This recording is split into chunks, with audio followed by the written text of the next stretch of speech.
yes, no, I just want to thank everyone who's here. Really appreciate it. I know this is a big topic that we all want to sort of discuss, and yeah, it means we can get on with what our communities really want, which is, you know, introducing wildflowers into our communities and benefiting ourselves and also the wildlife around us. And also thank you to the three speakers that have stepped up today. Kate Petty from Plant Life. I'm sure her talk will be amazing. I've attended a couple and they are. Steve from SSDC will be speaking about what we do and also what we can do for communities, including around the NOMO Verge trial, which is something we want to expand. And also Jem Langworthy, who is also an environment champion. One of you, and he has been doing some really good stuff in his area is of Barrack and Stowford. Please correct me if I'm wrong, Jem. Pretty sure that's right. And thank you.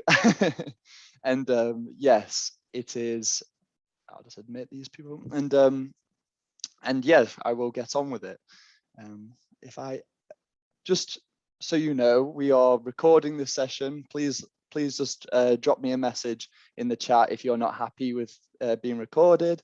But yeah, we're going to record it just for those that can't attend. We just want to make sure that everyone has the opportunity to see this, and it's just it just allows us to get it out to the communities which don't get to see it particularly. And it will be going, I think, out via email by the end of the week or Monday.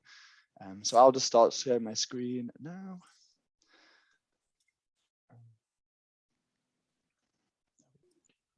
So let me know when you can see that.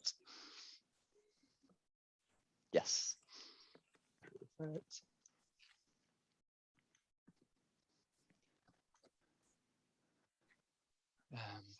Is that still visible? Yeah. Yeah, perfect. Okay.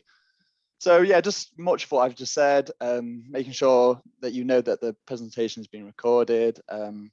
Please just make sure that you're muted whilst the presenter's speaking. It can be really distracting, and it just makes it clearer for everyone to hear. And we were going to go for write any questions. And if you do feel like putting questions into the chat, please do. If you don't want to speak out, or once the presenter has finished, we're going to have a bit of time to ask some questions, around 10 minutes. So you're more than welcome to raise your hand and speak, but equally, please put them in the chat and I'll try and cover them as best as I can. So yeah, just to quickly go over it, Kate will be speaking first. She's from Plant Life, she's the NOMO campaign, and just how that will impact the communities. We'll go to questions. Steve Fox will then be speaking around our SSDC management and how we can support you, and then Jem finally, and then we'll go through a few bits around our website, and also the Champion Forum, which you may have seen out in our Get Sussed newsletter, but that will come out also for us just to discuss. So if I can hand over to Kate, I will I'll make you host. Thank you. And there you go. Oh, and I will stop sharing. Brilliant. Let's fingers crossed and see if the technology works. Move my screens around. There we go. Has that worked? Can you all see that? Yes. Yeah, I can see it. Brilliant. There we go. Well, thank you all for the invitation. It's lovely to join you this evening. I'm going to give you a bit of a whistle-stop tour of some of our Verge's work with the crossover into the NOMO May campaign, and basically anything that you can do to either inspire people to get involved and make a difference, or to yourself get involved with bringing back some wildflowers to our countryside. I joined Plant Life back in 2018 as Road Veg campaign manager. The Road Veg campaign itself has been running since 2012-13, really in response to people getting in touch with us who are really distraught at seeing wildflowers mown down in their prime, really. And the campaign since then has been working to raise awareness of the importance of road verges, and more generally grasslands and meadows as a whole, and to change perceptions of what they can be and start to look at how we can manage things differently in order to bring the benefits to the wildflowers, and all of the other things that they support as well. So you might have seen some of the headlines like this in the press. We have our petition to councils, and then of course the advice and guidance that we provide as well. We go on a lot about verges or about grasslands, but why do they really matter so much? It's a question that you could well ask, especially when a lot of the verges that we might drive past are just full of litter, or they just look like big thickets. Why do they matter so much? The main reason really is that over 700 species of wildflowers can be found on road verges, and that's nearly 45% of all of the wildflowers that we have in the UK. Some of those are, of course, very common species, our daisies and our dandelions and clover, but some of those are really, really extremely rare nowadays. And some species, there's a wildflower called fen ragwort, and that can only be found on road verges over in East Anglia. So you've got this big resource of wildflowers, or a huge potential here as well. And as we like to say at Plant Life, where the wildflowers lead, the rest of the wildlife follows. So your bees and bats and bugs, the butterflies and the birds, they all rely on these wildflowers and our grassland habitats, whether that's a road verge or a lawn or a park, or your village green, whatever it is. These are really important habitats. And when you realise that we only have about 3% of meadows that are left in this country, we've lost 97% since the 1930s, which is astonishing, really, and very difficult to get your head around what that might look like. But all of these spaces, these grassland spaces that we have left, are a vital refuge and have huge potential. And that's why sort of Plant Life set out a vision for verges as part of our wider grassland action plan work. And that's really to see verges and green spaces managed with wildlife in mind, for the sake of the wildflowers and the wildlife that they support, but also for the benefits that these spaces bring, whether that's in terms of, some people like to refer to them as an ecosystem service. So that might be locking carbon into the soil or into the grassland.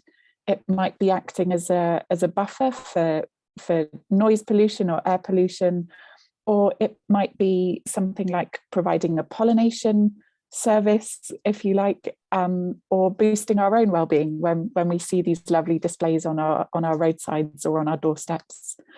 And it's as part of the wider work that Plant Life does, we're also looking to protect and enhance these places, but also restore more of them. So we get lots more mini meadows or meadows across the country as well.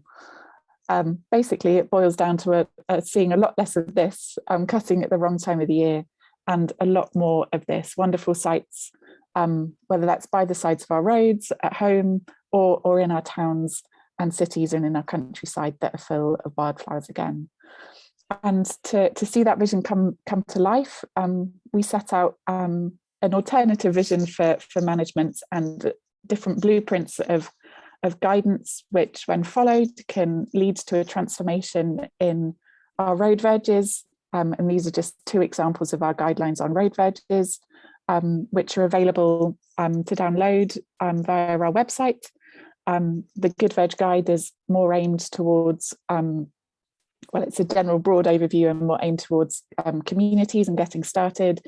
And Managing Grassland Road Verges is the sort of nitty-gritty technical guide with lots more details in there as well. I wanted to briefly take you through sort of three of the key principles that make for good grasslands, whether that's at home, on your lawn, or in a park, or on a road veg. And the sort of first key thing is that many people think that to be wildlife friendly, that means never cutting the grass again. But but that's not true. For a grassland to be of really good quality, it needs to be managed at least once a year, or ideally twice a year. And if the meadow isn't cut, the wildflowers within it can quickly disappear. It can lose its diversity, and the thick thuggish plants will start to dominate. So your thicker grasses that you probably don't want to see. So for this, the sort of take home is that grasslands are a bit like Goldilocks, really. They're a tiny bit fussy and need just the right amount of management to keep them in top condition.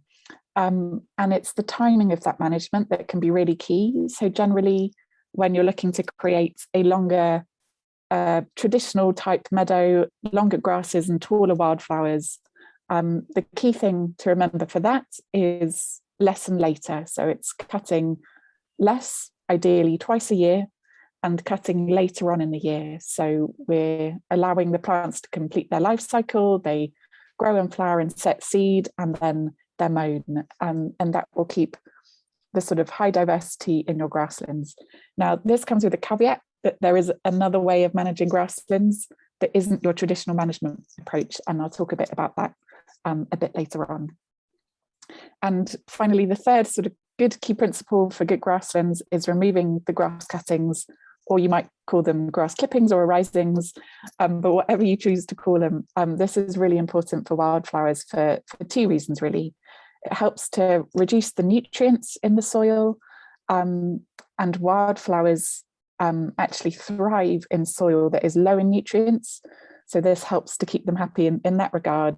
And it also helps to remove the thick thatch of dried sort of brown grass that can build up on our road verges and doesn't look particularly nice either. By removing that, it allows the more delicate wildflowers to grow through the grass. And the key thing with doing this is that if you start to introduce it into your grass cutting regimes, over time, it will actually help to reduce the amount of grass growth that you get. So over time, you'll not need to cut as much as well. So I wanted to touch upon a few things that groups that are getting started or councils encounter when they're changing the grass cutting regimes or are trying to bring more wildflowers back. And perhaps one of the key things on that is a lot of complaints can come in. People don't know what's going on, they don't know what's happening, they don't know what wildlife friendly means and what it's going to mean for their spaces, especially in urban areas if this is on your doorstep. And often people will think that the verge is being neglected and they don't know what's going on, and it looks messy, and all of those sorts of reasons that can lead to complaints happening. And one of the key things that can be done that can make a difference is really using communication to your advantage, whether that's putting up signs on the verge to let people know what's going on, whether it's putting together a press release to explain all about it, or whether it's engaging your community, getting them involved in the management of the verges, whether that's sowing wildflower seed or actually raking up some of the grass cuttings where it's safe to do so. That can really help to turn your project into a success as well. The second one, which links into that, is around visibility. And this is talking about it both in terms of people actually seeing that some sort of management is happening, but also in terms of road safety as well. And to help counter this, something that we suggest is framing verges. And by framing, we simply mean cutting the sort of first meter of a verge, or like the front edge of it. And by doing this, you can help keep the verge looking managed. The rest of the long grass looks like it's been left intentionally. But also it's sort of a good tick box for safety because it leaves that line of sight in the refuge area at the front bit of the verge. But also as well, you're creating differences in vegetation height, which is actually good for different types of plants, but also good for the different insects that might like to have that refuge of the longer grass at the back of the verge. This is also applicable to your parks and your green spaces as well. So you can frame round bits of longer grass in your park if you don't want to leave it all long. or you can mow parts around that and a bit more on that in this slide as well. Some people just don't like long grass. It can look messy, especially when there isn't much diversity in there in terms of the wildflowers, and it can get a lot of bad press. One thing to remember here is a sort of alternative option to your long meadow approach is that grass doesn't have to be long to be wildlife friendly. So you can go with an approach that is essentially creating what might be like a wildflower lawn at home, really. So it's a short turf, it's full of wildflowers that are very short growing, things like bird's foot trefoil and self-heal and clover, like you can see here, as well as your dandelions and daisies as well. And this can be achieved by cutting on quite a high bar every about 4 to 6 weeks. And this can be mixed in with the longer grass. This is what at Plant Life we like to call the Mohican. So it's leaving some of the bits long and cutting the rest as the sort of biodiversity buzz cut. And this gives you a good balance on this approach, which can also be achieved through collecting the grass cuttings. You can bring that in as well. This gives a nice, neat finish. It gives you that boost of wildflowers, both in terms of colour, but also for the pollinators as well. So that can be a good way to go. We often get a lot of questions as well around what are the best wildflower seeds to sow, what mixes, when to do it, whether pictorial meadows, these bright, showy, colourful annuals are the way to go, or is something else better? Generally at Plant Life, we tend to, the advice we tend to give is to start to change the cutting regime first and start to introduce cut and collect if you can, collecting the grass cuttings, and see what starts to come back naturally. But of course, there'll be some areas where there perhaps isn't, there aren't many plants in the verge left because of the way it's been managed, so there won't be much to come back. Or it might be, for example, a very urban verge that was only sown with, you know, ryegrass or something to start with, so there aren't actually any wildflowers waiting there. Generally, we encourage sowing perennial wildflower mixes that are full of native species and are as local as possible to your area to really preserve that local character. And the sort of thing that we wouldn't want to see is non-native plants introduced through these mixes. But if you are looking to establish a perennial meadow mix, then especially in an urban area, we wouldn't suggest this for a rural area, but for an urban area, you could introduce a few cornfield annuals into that mix in the first year, so you get that pop of colour while the perennial wildflower species are establishing. So I thought I'd give you a sense of a few things that are going on around the country in terms of inspiration. Verges and mini meadows and no-mow has been such a hot topic for the last few years, and it's fantastic to see so many councils like yourselves getting involved. There's lots going on. Probably Dorset were one of the first councils to really start with this. They're really pioneering the cut and collect approach. So they're collecting a lot of the grass cuttings on their urban verges. They used to cut about 12 times a year on their urban verges, and now they only have to cut 2 or 3 times a year because there's a lot less grass growth and because they're collecting the grass cuttings, and there are so many more wildflowers as well. So that's a real success story. And there are lots of other things going on around as well. There's a wonderful new wildflower project up in Denbighshire, which is one to look for inspiration. There's a lovely project in Monmouthshire called Nature Isn't Neat, which is another one for inspiration as well at the council level, and lots of other things going on there as well. And lots of other examples from communities, and to pardon the pun, the sort of grassroots level of communities getting started and volunteer groups popping up around the country. So here are 5 examples just to briefly mention.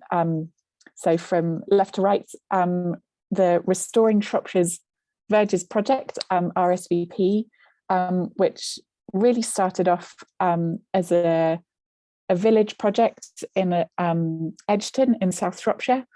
Was really based around the very enthusiastic volunteers in the village wanting to change the way the verges were managed. They started doing surveys of some of the verges. They held photo competitions and encouraged people to walk out in the verges and see what wildflowers they would find.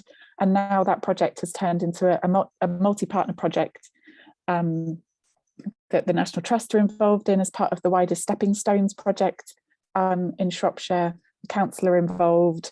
We're a supporting partner, and Caring for God's Acre and lots of different organisations are involved there.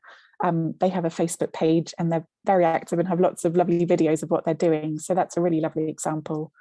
Verging on Wild in Herefordshire, they started out surveying the special protected verges across Herefordshire, and they're now working with Balfour Beatty, the main sort of road verge contractor, and there's lots of verge trials going on across the county. And there's lots of others too. So Wildflower Lewes, for example, they're now working with the town council in Lewes on a project that has various different angles to it, but a lot of it is community engagement. So they've been putting lovely signage up on the verges, getting people involved with sowing yellow rattle seed, and yellow rattle, which I haven't mentioned, have I, is a, you might know this, but it's a semi-parasitic grass.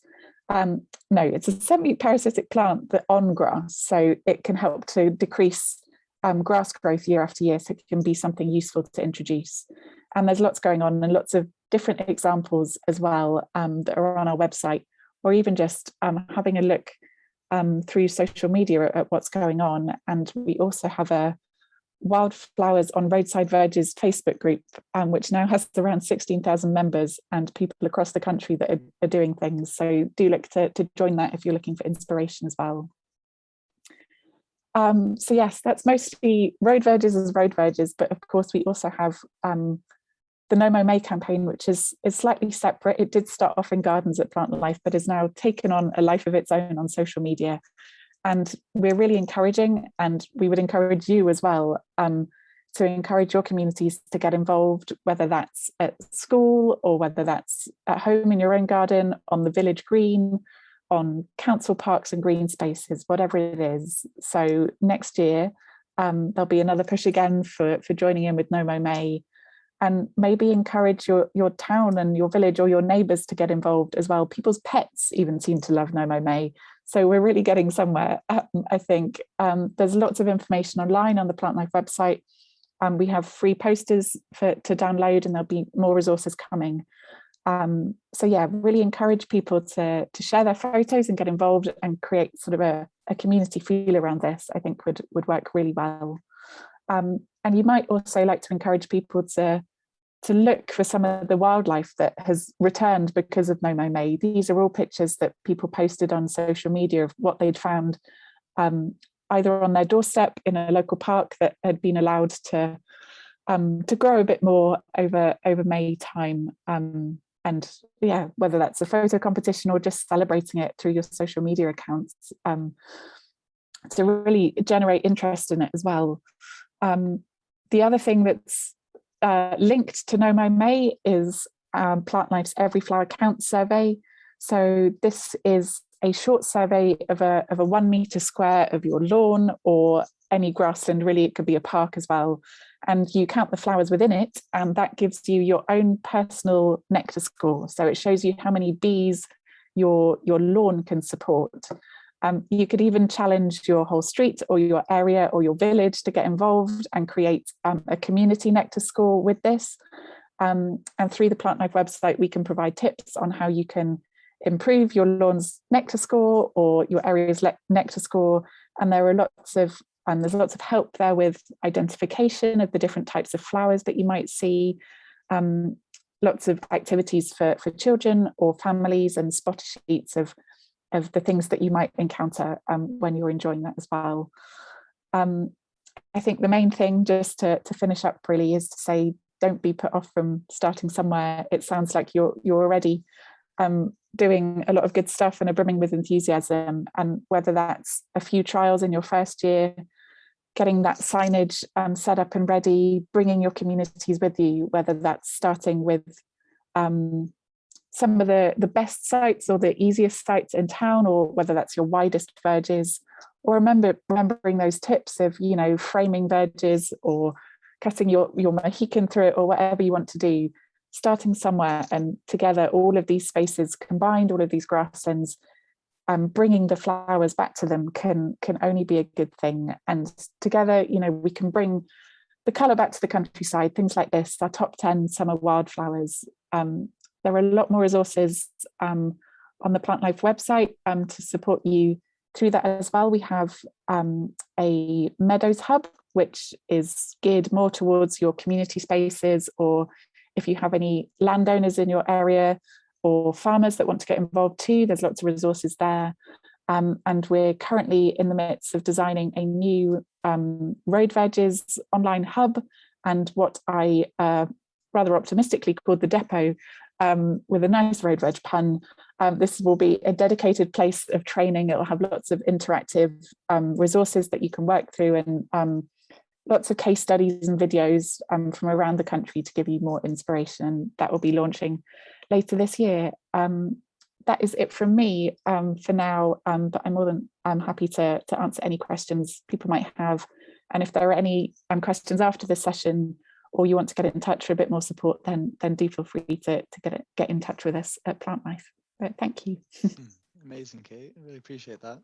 Do you mind swapping over, making me host again? And sorry, is there any questions from everyone? Could you please raise your hand, or I can go through I can start with Steve Attrells.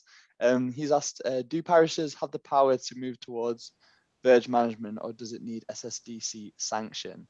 Potentially, I think this might be beneficial for Steve, maybe, as a question. Yeah, I can answer that one. I mean, if it's our land, and this is, I mean, I'll come on to this a little bit. There are multiple landowners throughout South Somerset that make it quite complicated. So the first thing to do is actually, if you want to get in touch with us, we can work out who actually owns that piece of land. If it's something that we own and it's suitable, and we'll come on to that, then, you know, yes, we could start to look at that. So, you know, the important thing is actually understanding first who the landowner is. You know, it could be SSDC, could be County Highways, or it could be a BRE, a housing agency, or it might even be private. There's a few private ones around, or town and parish council. So the ownership is key, really, to start with. So, you know, it's about finding out who owns it, and then starting that conversation about what you'd like to have to happen. Yeah, great. Is any more questions for Kate? Is that Caroline? You may want to unmute. Oh, I think you're muted, Caroline. Sorry.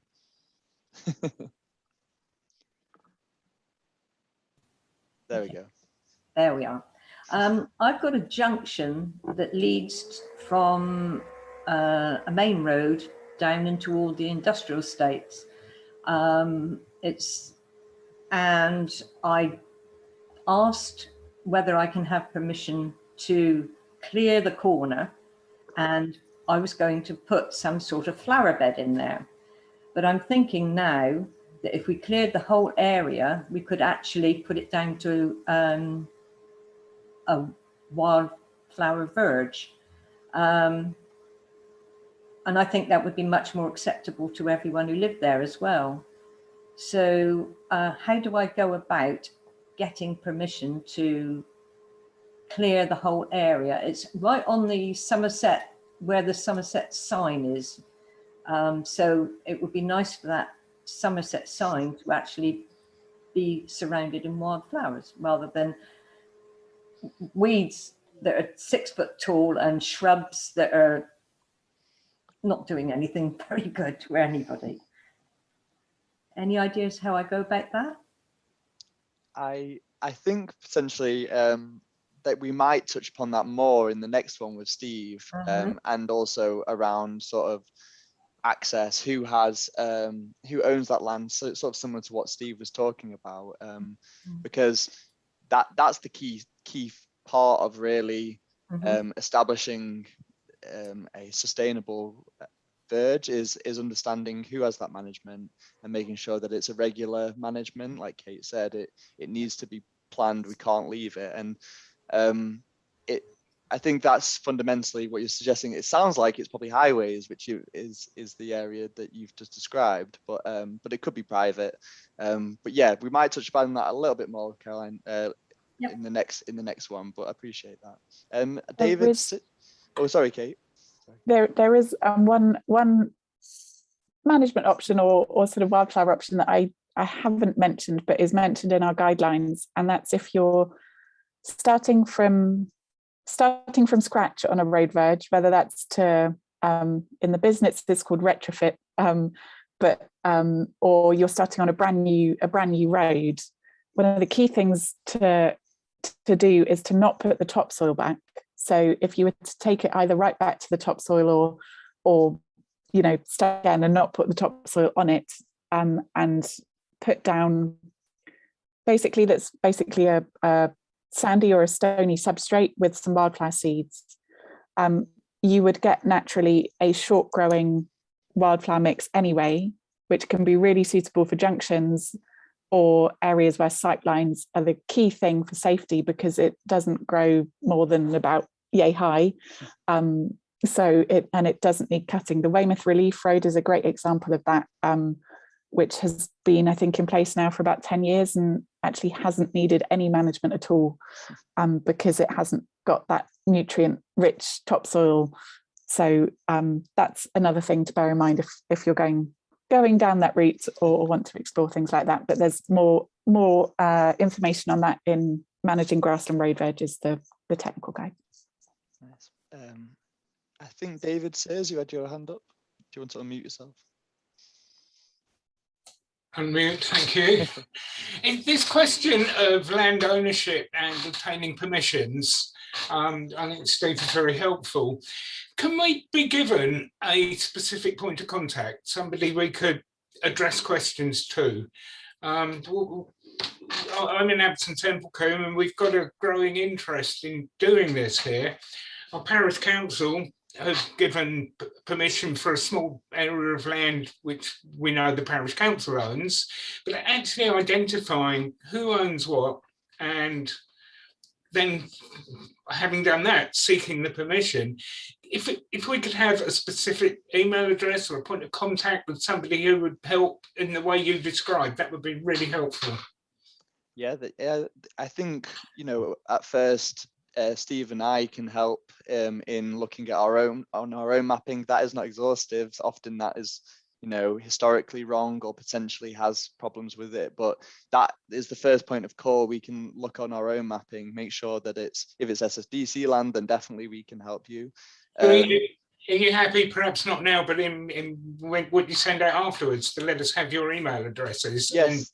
And to say that we're welcome to contact people. We've a lady who's kind of leading a small group who really wants to pursue this, and I'm particularly keen to help her, so that would be really useful. Of course, yeah, I've noted your name down and wrote contact. Thanks. So there we go.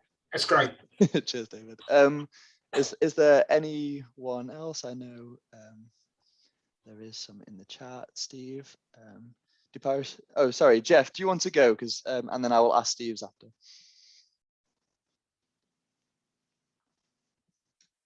I think Jeff, you're muted. I'm trying to unmute. I'm unmuted now.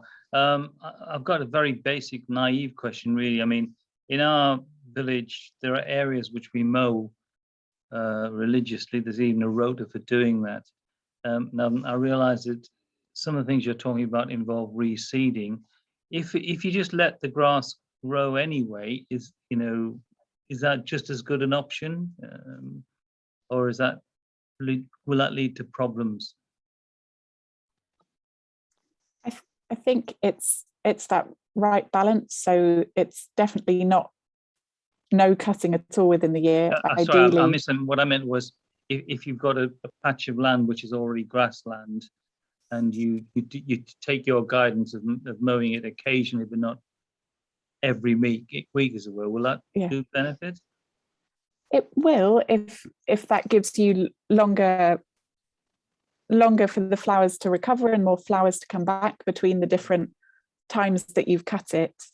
Probably the key thing for that would be, maybe if it's the cop-out answer in ecology, but it depends on what your grassland is like to start with. Exactly.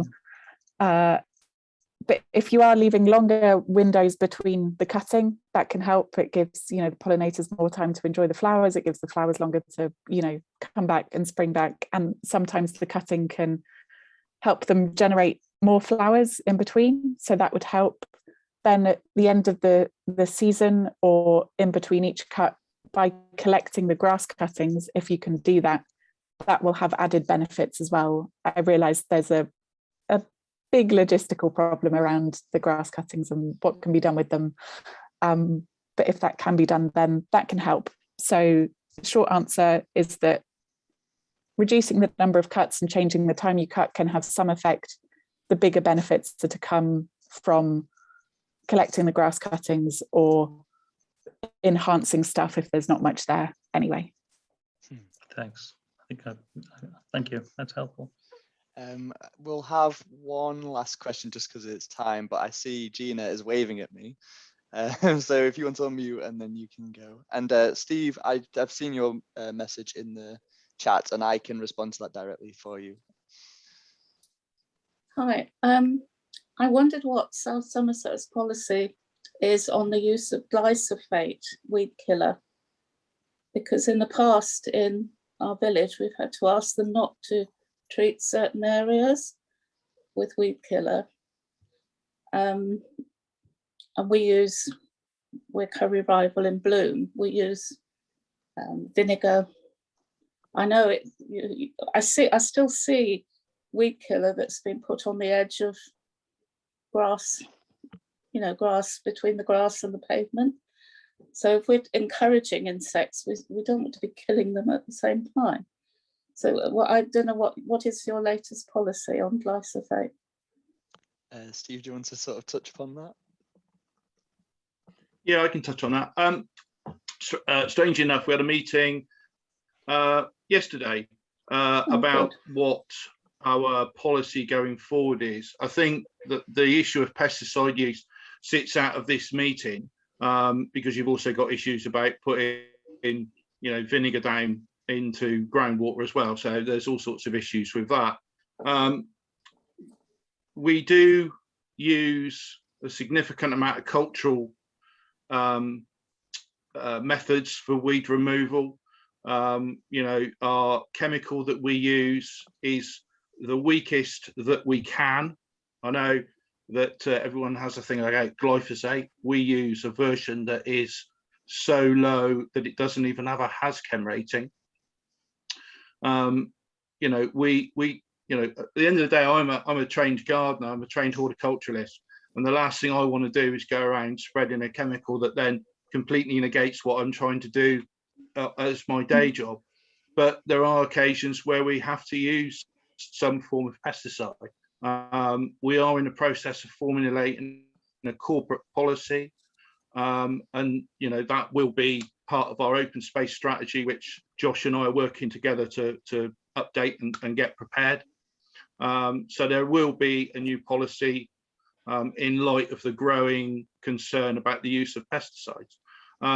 The sad thing is the alternatives are either extremely costly, and there is an alternative to a Roundup or a glyphosate-based chemical, but it is 3 times the price and actually has a harmful HAZChem rating.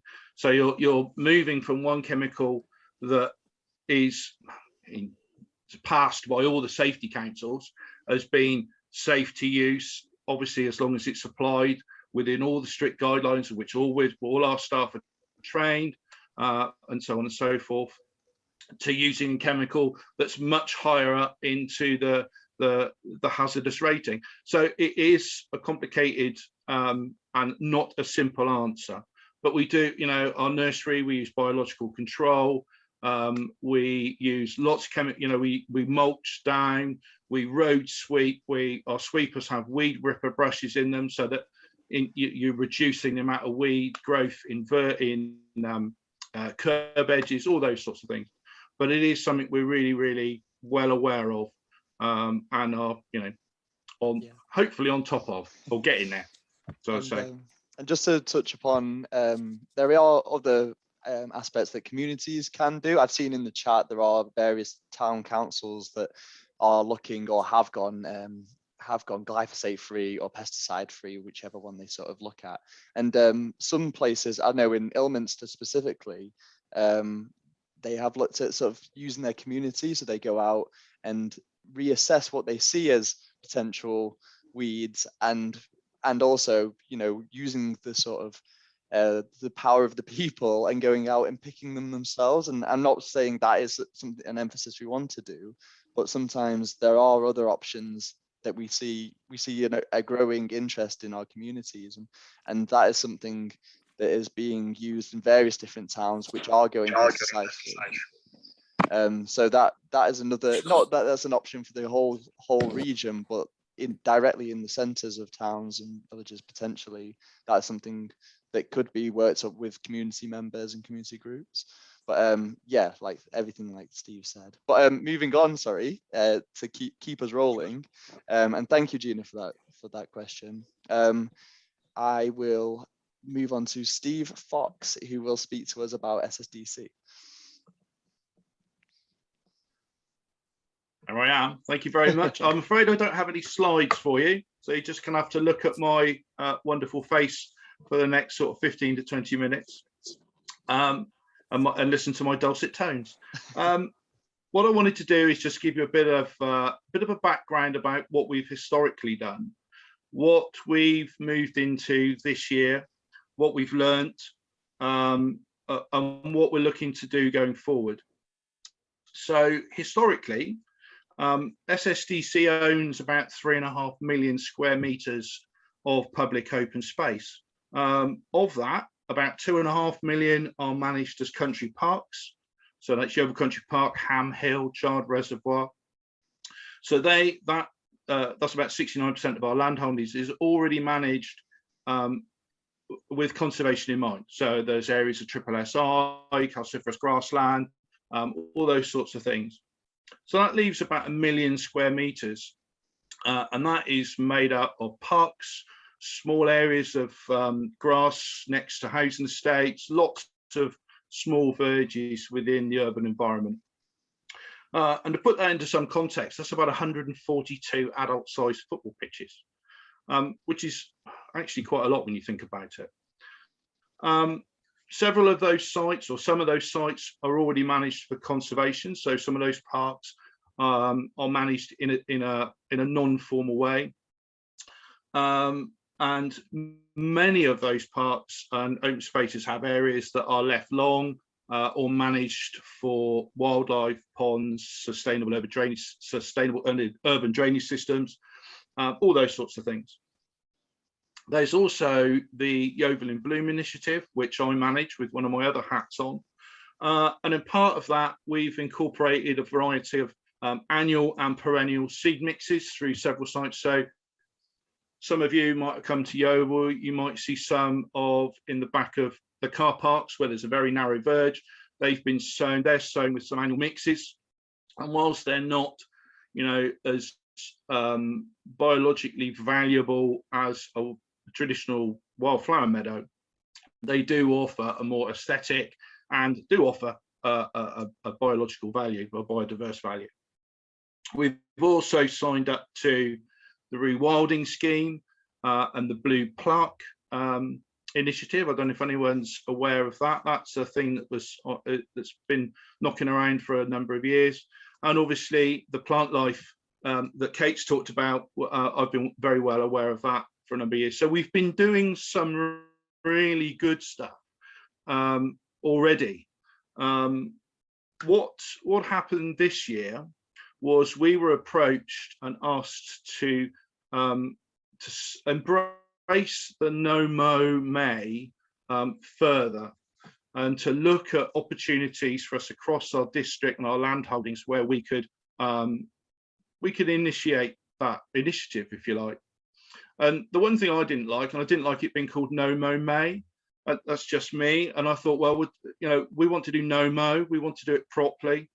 So what we did, we worked with several parish councils. We worked with Kirklington, Castle Carey and Ansford, Milburn Port, Ilminster initially. So the word sort of went out for people who were interested in having some trial sites.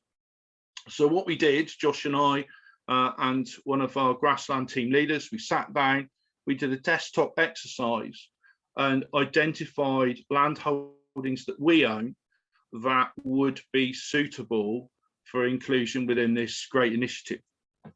So we've already seen some pictures in Kate's presentation where they were framed, and that's what we didn't want to do. We didn't want to just stop mowing, because as you can imagine, stopping cutting grass in the middle of a housing estate, we do tend to get 1 or 2 phone calls, and not normally for the best reasons. So what we wanted to make sure that the sites that we chose, were correct sites.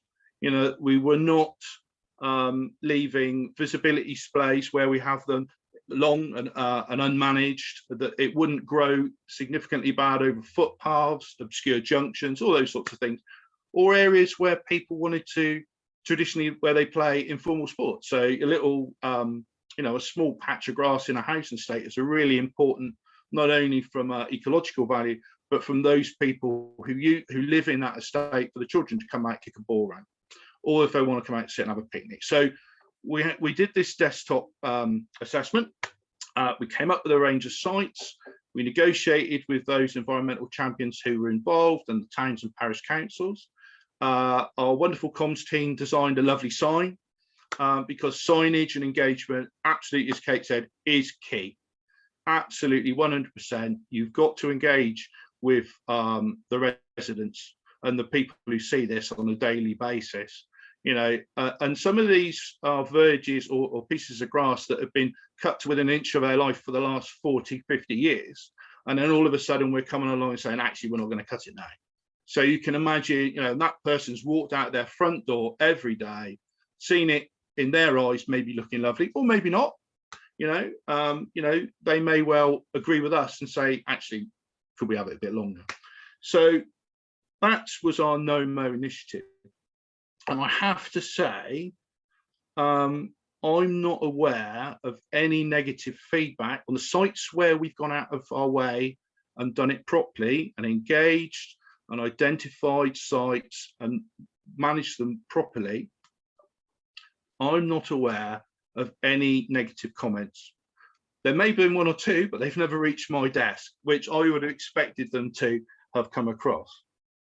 I've also engaged with this initiative called the Wilder Churchyards scheme. I don't know if anyone's come across this. This has been pushed by the Somerset Wildlife Trust, I believe, by a lady called Pippa. I think Josh will bear her out. So just to give some, I've been working with St John's Church in Yeovil. The front is a very traditional, formal site, one of our most busy open spaces, and has lots.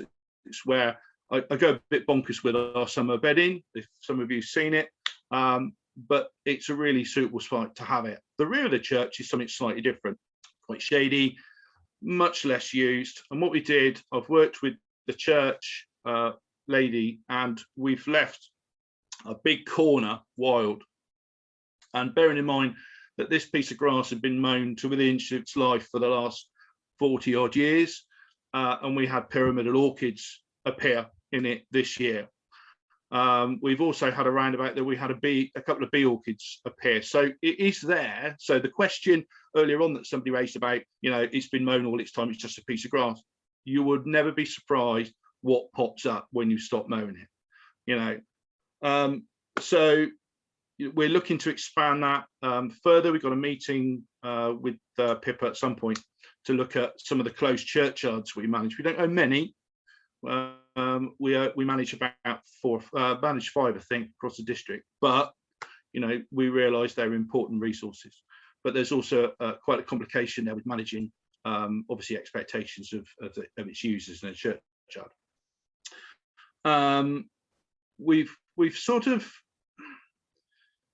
We understand this is not a cost-saving exercise.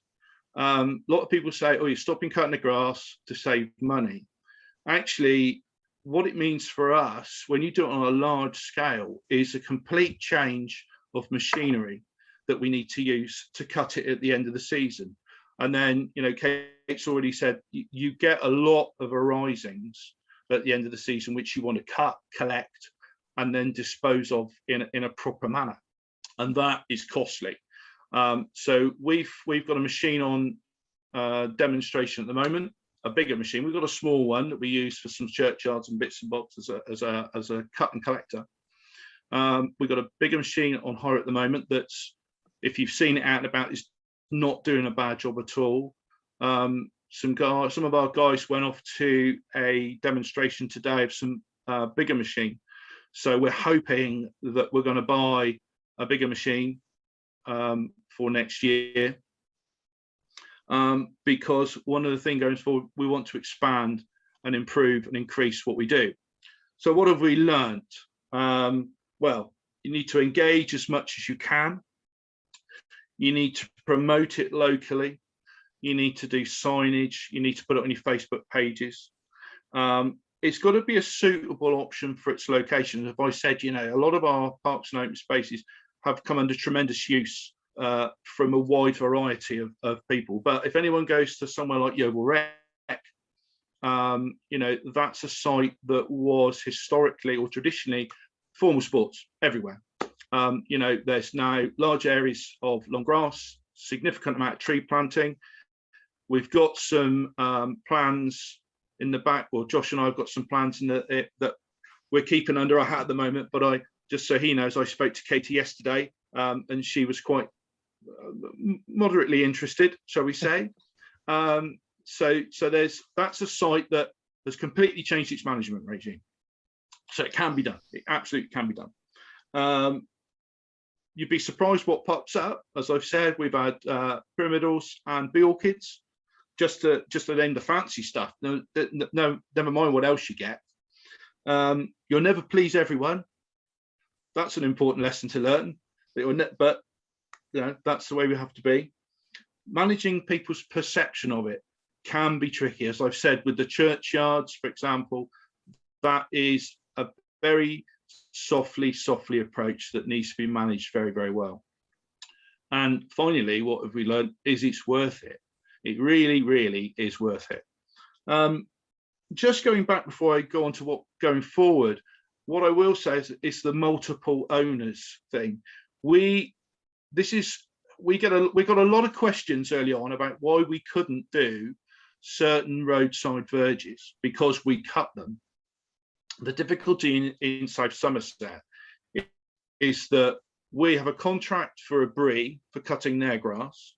We obviously cut our own grass, and we have a verge maintenance partnership agreement with County Highways, so we cut theirs. So a BRI and the County Highways are cut under contract, and Josh and I we've done some work with a BRI, and we might be getting there with them.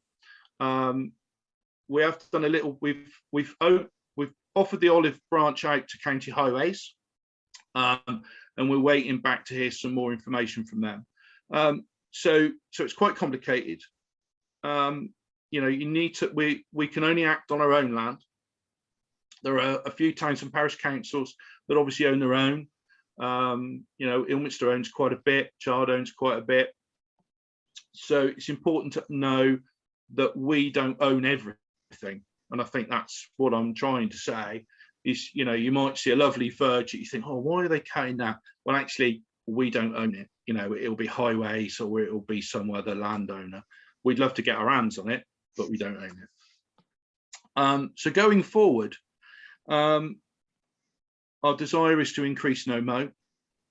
I've got, and Josh has got some ideas that not only will be for sort of roadside areas that we do own, but looking at the headlands of our parks, and maybe changing those significantly. That's something I'd like to do, but then that means we need the machine to do it.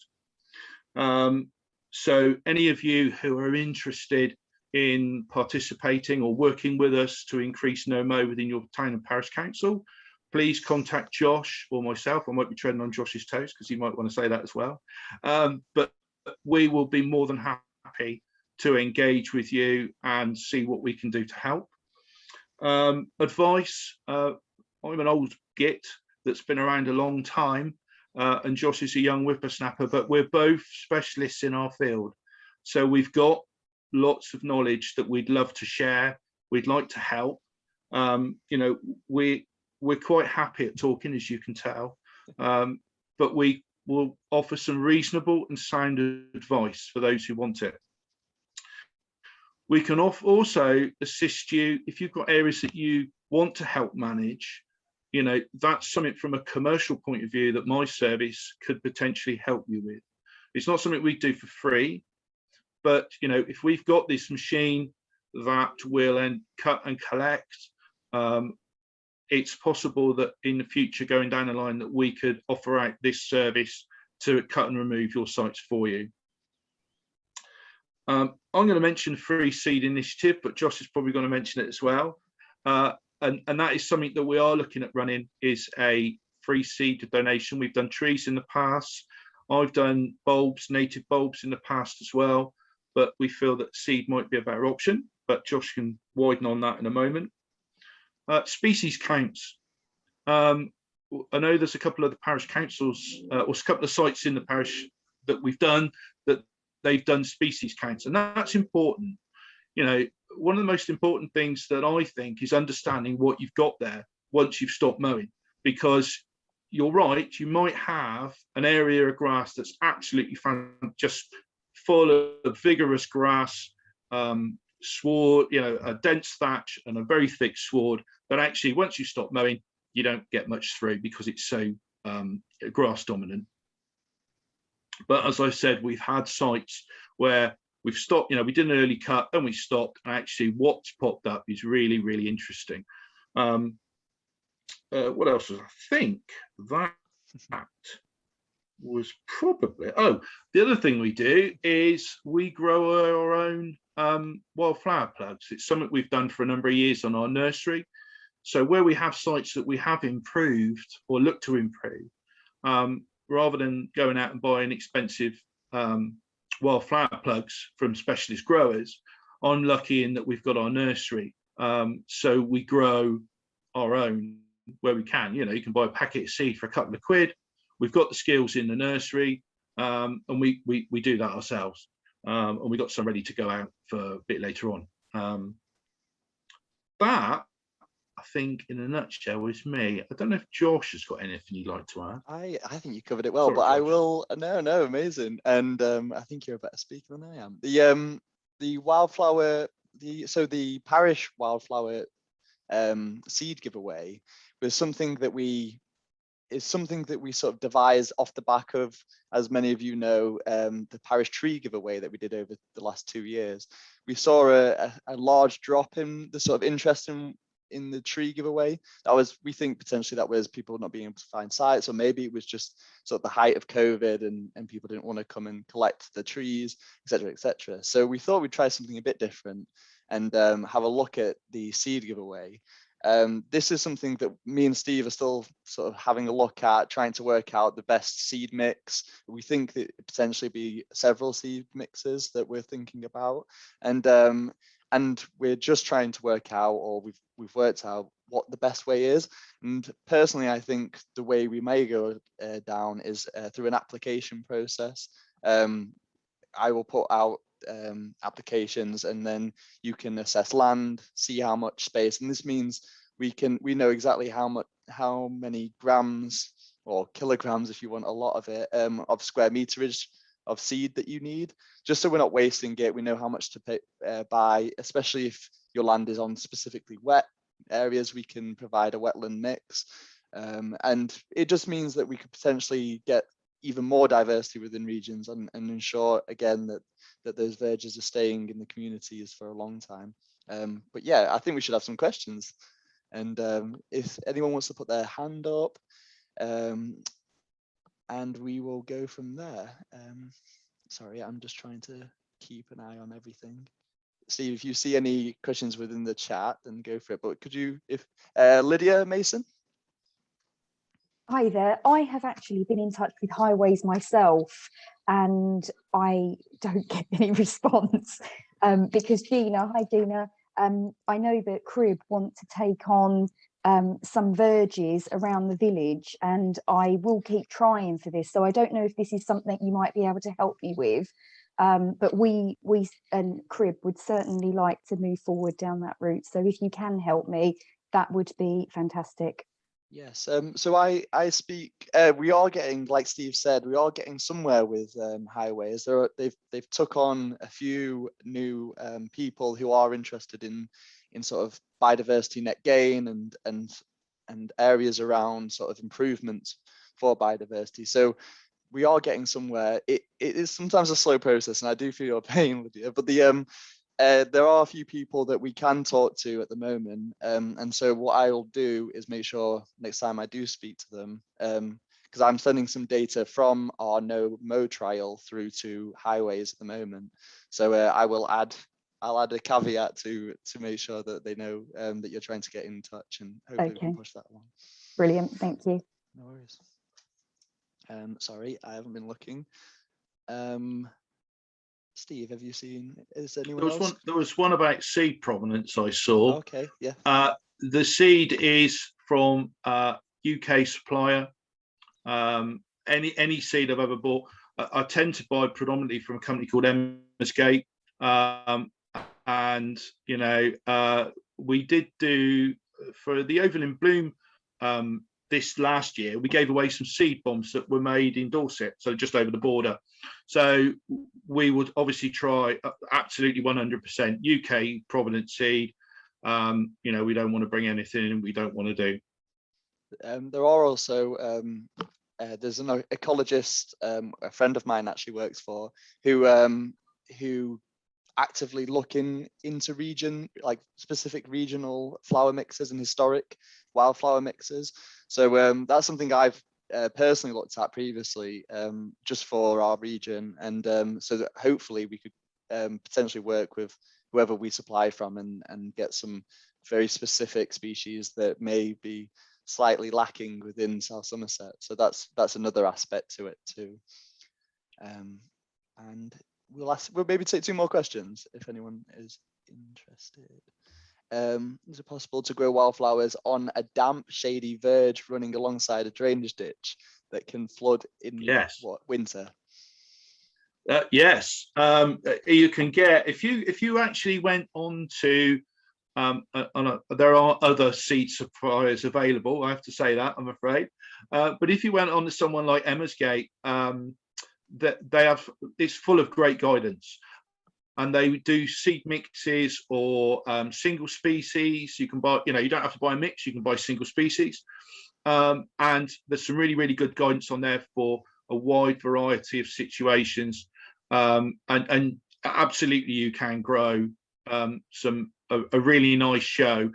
It won't be, obviously, because it's damp and shady, it won't be your really high flowering aesthetics wildflowers, but you can grow some really nice stuff. So that's what I would do a bit of research. But just one thing I have got, Josh, on regional stuff is there is a wonderful book, I think it's out of print now, but there was a couple of guys that went through Somerset and did a mapping of regional local flowers, and next time you come over I'll show you it, because it's really interesting, and you can really drill down in and see if you've got a particular region within Somerset, so I don't know, say you're up on the levels or something like that, you could drill down and see what they found within that area. So that's a really interesting thing. So what I'll do is, when I send out Katie Petty's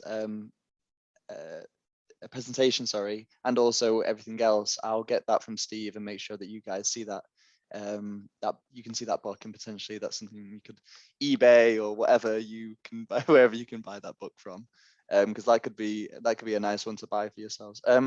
One last question. I think it probably is something that might be quite handy, but it's not the most It's not the most glamorous question.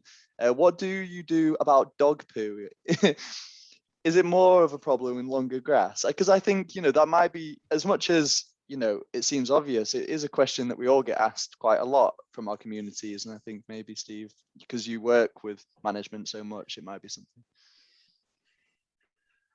I think where you've got sensible dog owners, it's not a problem. I mean, we have a very large park in a town to the west of the district that has got some very significant long grass areas. And the first few years when we did, and it's been like it for well over 10 years now, where we have significant longer grass areas, and it was actually sown with a variety of grass mixes. So where the close mown area is, where there's a kickabout, was sown with a close mown mix, and then it was intentionally designed with some longer grass, so it's some more interesting grass species.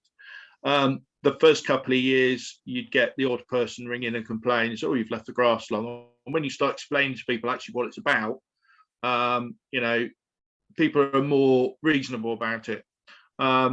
So dog fouling is an issue anywhere, really, whether it's on a pavement, close mown grass, or whether it's long grass.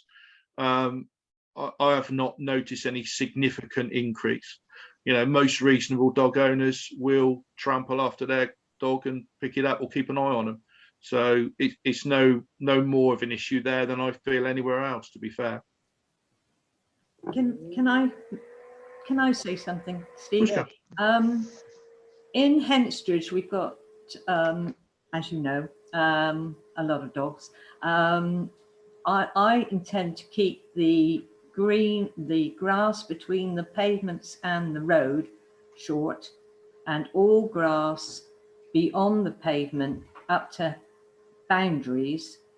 We're looking at doing wildflowers.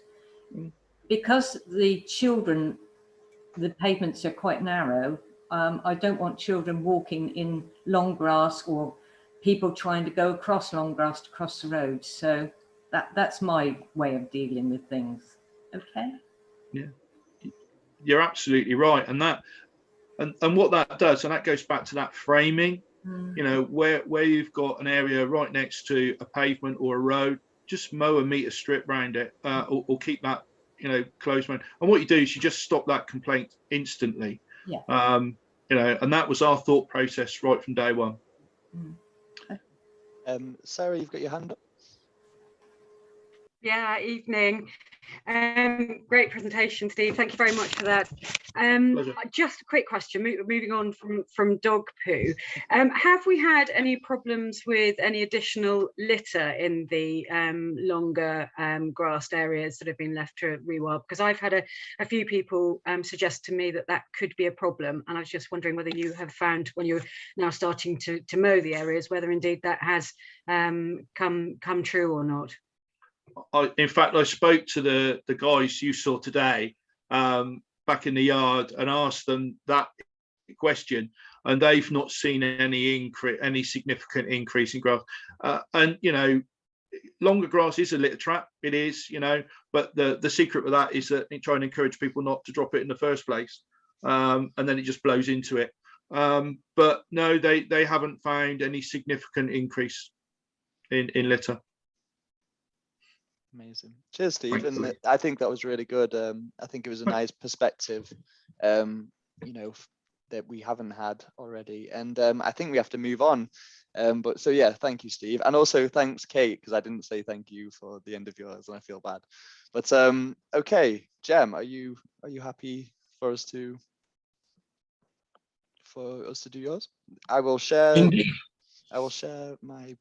your presentation, I should say. Okay, make sure everyone can see that. Yes. Okay. Josh, I've sent Josh some pretty pictures, which we'll be moving on to in due course. I'm the environmental champion for the parish of Barwick and Stowford. That's two villages for the price of one. We're a couple of miles south of Yeovil, just off the A37, the Yeovil to Dorchester Road. And I've been involved principally in two projects. One relating to the verge on Fairhouse Road, which I'll tell you about, and also the village churchyard, which I'll be telling you a bit about as well. As for the verge, Fairhouse Road is a straight stretch of road, several hundred yards long, leading from the village to the A37, and it's bordered by a very wide verge of common land, pretty much along its entire length. The churchyard, that's St Mary Magdalene Church, right on the edge of Barwick Village, and I live immediately behind the church, which, as you'll hear in a moment, has been quite a useful thing.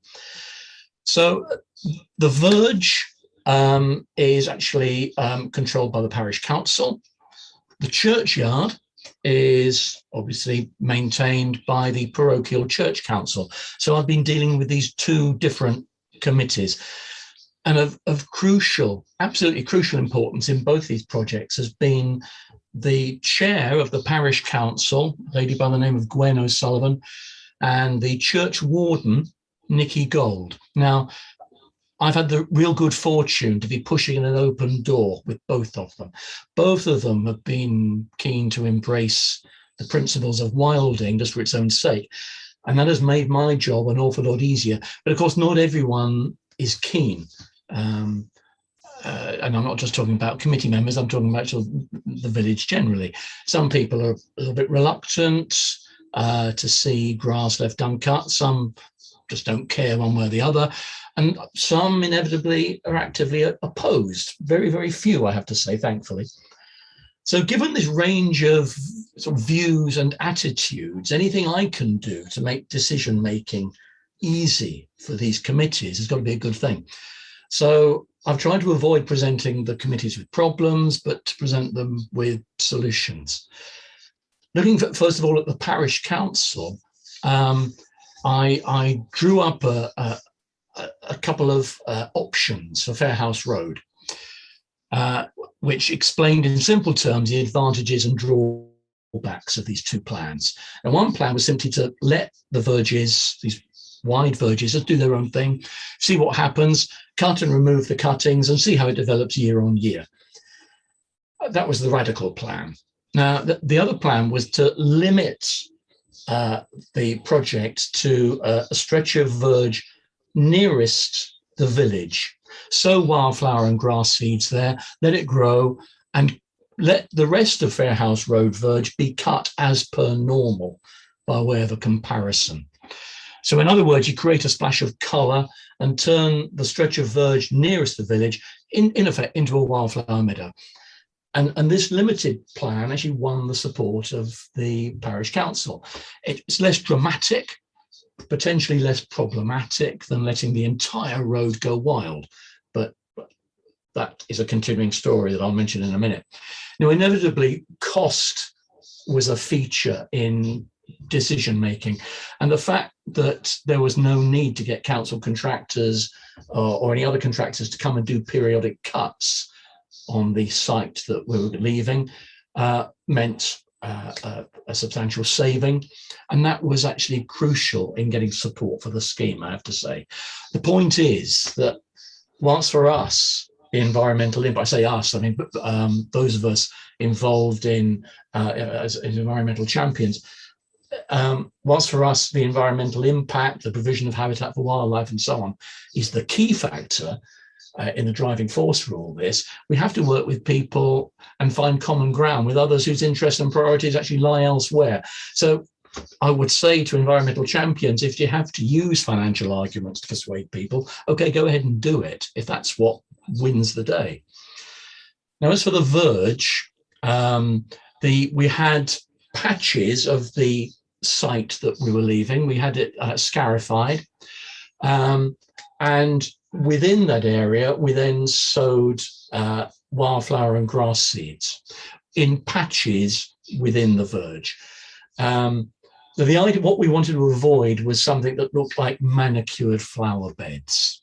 And I don't, is that, can you just put up picture number 1, Josh? Is that picture number 1 there? I think it is. Yeah, that's the result. Picture number 2, Josh. There we go.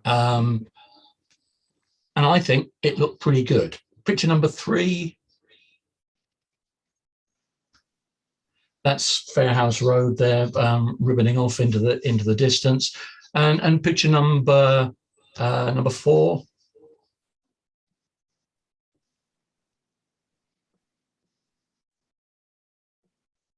And picture number 5. There we are. Now we just hold that picture for a moment. The whole area was actually quite spectacular. It looked really good. It was alive with insects. And some of these photographs were actually used by the parish council on there as the banner on their Facebook page. Now, there were some naysayers. I say some, one. One person complained to say that, because when they heard that this verge was going to be left uncut, their response was, oh yeah, well, it always used to look really wild years ago. Took us ages to get it looking nice and flat. You know, how do you deal with that kind of argument? I don't know. But look at that photograph there that's there now. Now, when I took that photograph, I then turned around and pointed my camera up the road towards the rest of the verge that had been cut as per normal. So, Josh, if you can move on to the next picture. There we are. Now, that is what it all looked like beyond the area we'd left uncut. Now, I don't really need to say any more, do I, about the contrast between the two. It's a no-brainer, both aesthetically and in terms of value for wildlife. So the good news is that having initially the parish council agreeing to do that designated site near the village, the council has now agreed to extend this plan along the whole of Fair House Road. And plans are now afoot to decide how best to put that into effect and to manage the verges all the way to the A37. So really happy about that. If you can put on the next picture, Josh. Okay. Turning now to the churchyard. Now, basically the same principles applied. Now, whilst the church warden, Nikki Gold, was driven to create an environmentally beneficial habitat, for others, finance was a factor. And again, here I made the simple argument that not having to pay contractors to come and cut every fortnight would mean a big saving. Whether we like it or not, money does talk. There are obvious sensitivities around churchyards. In fact, Stephen mentioned them in passing in his talk just now. Happily, most of this churchyard is occupied by very old graves going back over a couple of centuries. There's a new graveyard nearby that has been used for the last 50 or more years. But this churchyard, we didn't have to worry about access or people wanting access to the graves. But in the corner of the churchyard, there is a memorial area.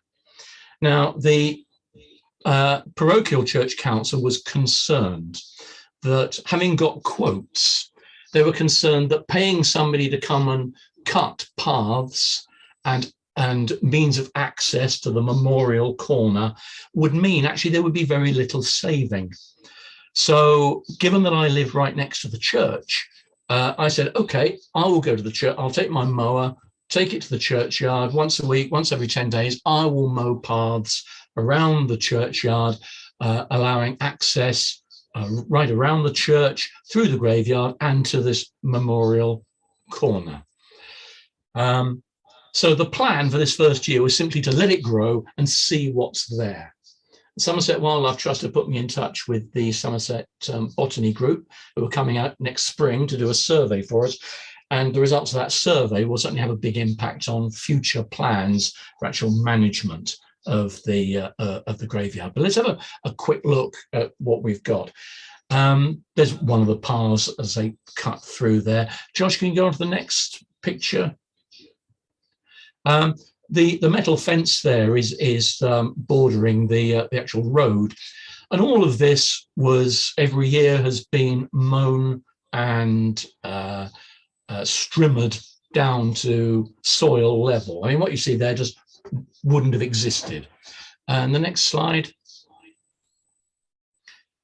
You can see it's a very atmospheric churchyard. I mean, it's quite sort of Gothic. I mean, make a perfect Hammer horror set. And the next slide, Josh. There hasn't been, in fairness, a wide range of surprising flowers. I mean, what we've had principally is lots of hawksbeard, cat's ear, yarrow, lady's bedstraw, as you can see here. That particular patch of lady's bedstraw smelt absolutely fantastic whenever you walk past it. Really beautiful. And the next slide, Josh. Okay. I mentioned, didn't I, this sort of memorial corner in the churchyard. So this is the memorial corner here. And as you can see, I've mown around it. And if you look in the left-hand side of the picture, about halfway up, you can just about see the path that's cut along the fence to the church, allowing access to the corner there. The point is, we have to be sensitive to the use that a churchyard is put to. But the church has been used. There was a wedding there some weeks ago. The bride and groom apparently were delighted with the churchyard and said as much to the church warden. There has been one naysayer in respect to this churchyard. One person said leaving it uncut was, well, the word they used was a disgrace. Now, in a world of disgraces, child poverty, warfare, inequality, environmental degradation, you name it. Frankly, I can think of things that I would be much more inclined to call a disgrace than leaving the grass in a churchyard and the wildflowers to grow. But there we are. That was only one person. We move on to the next slide, Josh. The importance of volunteers. Now, Barwick and Stowford, in common, I dare say, with most of our communities, doesn't have enough people sufficiently engaged in all these issues to provide all the ideas, the kit, the equipment, and of course, the labour to support projects like this. And therefore, it's vital that we as environmental champions try to build up a network of mutual support. Now, I've had a huge amount of help and advice from others outside the village. And this was particularly so last weekend, which is when this photograph was taken, when we cut the Fairhouse Road verge. And we had a team of a dozen of us drawn from several nearby communities. We had one professional scyther, Larry, the guy in white there. And I noticed, in fact, in passing, in the issue of Get Sussed that came in my email inbox today, Larry is doing scything training courses, but have a look at your copy of Get Sussed to see about that. And the rest of us, amateur scythers, myself included, rakers, wheelbarrow pushers. Now, I went on a scything course recently, and I've now got my own scythe and a couple of blades. I cannot recommend it highly enough. We had a fantastic morning, lots of exercise and a worthwhile cause. Cakes, courtesy of Gwen, the parish council chair. I mean, what's not to like? So Josh, can we just go on to the next slide? Okay, there's Larry explaining a few of the finer points of blade maintenance. Next slide. Few people there taking a well-earned break. The piles of grass beginning to accumulate there. Next slide. Everyone looks as if they're just standing around talking there, but believe me, they were working very, very hard. Next slide. Okay. If you look in the middle of the picture, in the shade there, there is a big pile of grass. And that pile of grass was about 4 feet high. And we had 3 of those piles. So it was a big job and it was hard work, but great fun. And the vital point that I want to make here is that the more that we as environmental champions foster mutual support, the better, because frankly, I needed the help. And the more we can assist each other, the better. If we can just stay on that slide for a moment, Josh. Now, just to wrap up, because I see we've just got 5 minutes to go. The thing is, creating colourful beauty isn't actually my goal, or indeed I suggest the goal of any of us. Hopefully what we do will be beautiful. Beauty is in the eye of the beholder. What we're trying to do is create a living space for hard-pressed flora and fauna. So what I want to do is just end with 3 random pictures that I took of animals on this verge and at the churchyard. Now, these 3 pictures, none of them are spectacular. None of them are rare. None of them are going to make you go, oh, wow. But that's not the point. The point is that none of them would have been there if the churchyard or the verge had been given their customary short back and sides. So next picture, Josh. Okay, speckled wood butterfly. That was in the churchyard. I've never seen speckled wood butterflies in the churchyard before. Next slide, Josh.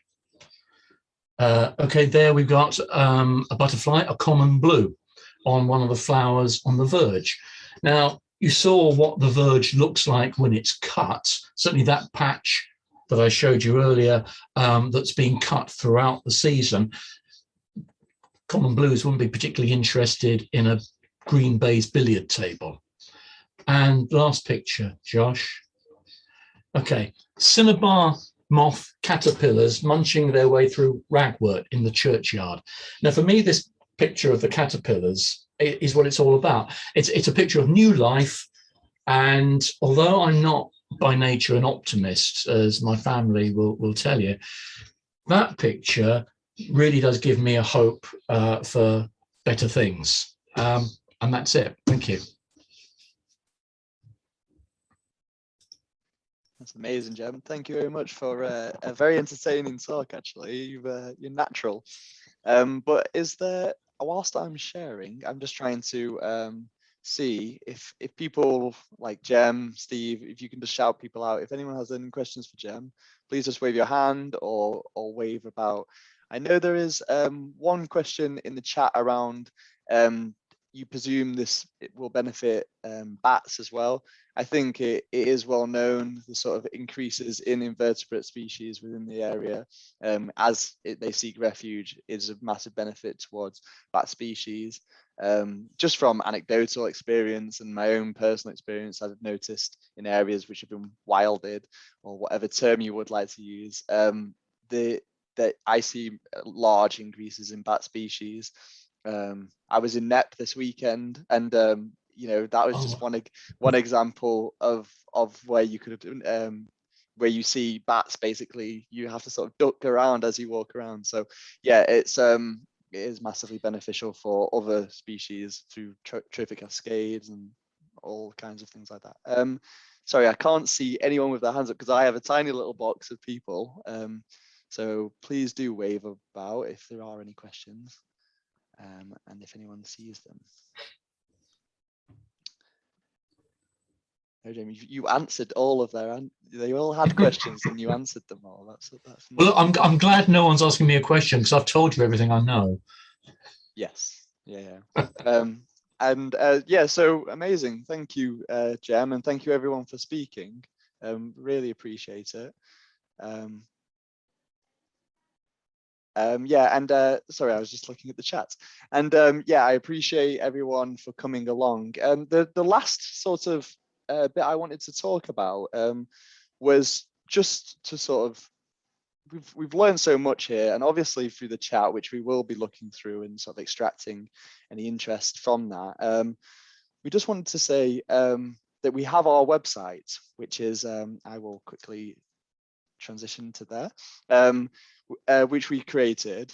And this is something that, you know, you could take from now. It's pretty easy to remember, maybe note it down. And within the website, there's lots of good information. We have Lawrence and Lorraine who are on the, well, Lorraine's on the call. who have been updating the website for the last few months, and it has details on grant proposals we hope to get, anything that comes out. But specifically, we have a Champions Forum, and you may have seen this from Get Sussed. The Champions Forum is something that we haven't had too much use of, and we completely appreciate that because it needs us to sort of stimulate that conversation. And I thought something off the back of this, and obviously with the amount of interest everyone has, is maybe we could all transition this conversation and for the next few days over to the forum. There is a wildflower verge management and wildflower forum that's been set up by us, and I'll be checking it, and the rest of the environment team will be checking it quite regularly. We get notifications when someone posts on there, and also just to create a discussion around people who are specifically, you know, focused on this, that you can talk, share information, share resources, images, you know, just something to inspire. And there's something there for everyone. So it's not just wildflowers, it's community energy, tree planting. So if you have a specific interest, please do check that out, because we do want people to start sort of conversing. We think that's something that's been missing, you know, probably a fault of mine, that the environment champions haven't had that ability to converse easily. So hopefully that kicks off, and I thought the wildflower being something that we're also interested in could be a good start. But yes, please do check that out, and I appreciate you all for coming, and I hope you enjoyed it as much as I did. And thank you very much. And yeah, thank you. There we go. I thought about it, and I appreciate it. Thank you. Cheers, Kate.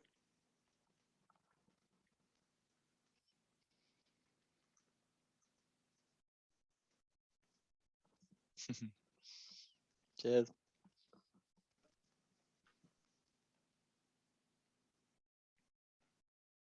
We're all slowly going. Yeah, I think so. Yeah, slowly. I'm still here. Thank you very much. Actually, Josh, there's one question which I couldn't get my machine to work, but oh, no worries. On the verging, wildlifing of the verging, which is excellent. Our verges, unfortunately, are steep, reasonably steep-sided, and they're not a lot of flat. So, any tips on how you think that's best handled? I think a possibility on sort of, when you say steep, what are we talking? Because I feel, is it walkable? Could you walk up the steep sides, or is it something? Yeah, they're short, sharp steeps. Okay. So for like a sunken road, but not too deep.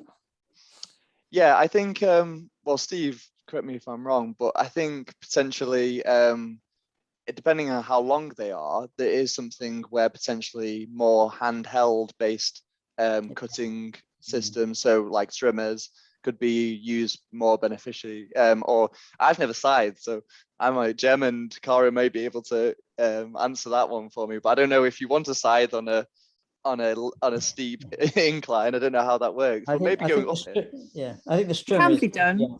But there's goat, or I know they're expensive, but maybe it's something that maybe parishes could invest together, is the robotic automatic mowers. So I know at White Farms, they've got some steep banks that they've had for wildflowers, and they use one of those painted up like a cow that goes out regularly. Yeah. Twice a year, cuts it. So it might be something worth looking at as a community purchase project. I know. I also quite interesting. Sorry, Steve. No, sorry. The quite interesting thing you might find with steep banks is normally the soil isn't very fertile. So if you leave them long initially, give an early cut, like we've been talking about, a March cut, and then leave it long, what you might find is actually what comes up is really quite interesting. We've left some banks long in the middle of town, and they're due to be cut now. I mean, they are walkable. I mean, they're probably over 45 degrees, but we cut them with a strimmer generally, but we left them long this year. But they were absolutely covered in fox and cubs, and not the furry kind. But wasn't me with my family out and about. But and they look really lovely. That it was really good this year, and they're due to be cut now. But because they're steep, the soil fertility usually is quite low, so you actually sometimes get a better seed base on those than you would on flat ground. There is I also know well, communities back from where I'm from using some farmers have the ability to have sort of cutting systems on their tractors for hedgerows, and I know some people have used them, you know, specifically angle it along, especially as long as there's no, you know, metal or whatever in it. You can use them, and then you go along and rake it off, and that can be, if you know a farmer, I know in our areas especially, there's a lot of them that do that. Well, they tend to do that. Yeah. So if you have a relationship with one of them, that could be a possibility too. But yeah, no, I think it's a great opportunity, and it being steep shouldn't be a reason we don't do it, isn't it? No, I think I like the ideas of the last presentation, actually, specifically of creating an area which gives an example. So I shall look at that. Thank you. Sorry, Jem, I thought you were waving goodbye. Do you want to check? No. I was just going to say, as far as scything is concerned, I think you'd have to be a very experienced scyther, which I am not, to go onto a slope and start wielding something as sharp as a scythe. I would shy away from that personally, just for the sake of my own safety and for anyone standing anywhere near me. So now, whether an experienced scyther like Larry Leventhal is doing the scything training, I think it's next month, that's mentioned in Get Sussed. Now, he may well be able to manage it, but certainly not. Yeah, that's a very wise point, Jem. But we have got quite a few professional scythers around Somerset that do work like that. But yes, it's a very wise point that people who are excited about becoming a scyther that don't attack non-vertical surfaces in which to start such a enterprise. But yeah, no. Thank you, Nigel. And well, thank you very much indeed. It was very interesting, very enlightening. And very informative. Thank you. Appreciate it. Thank you. I'm going to stop recording now.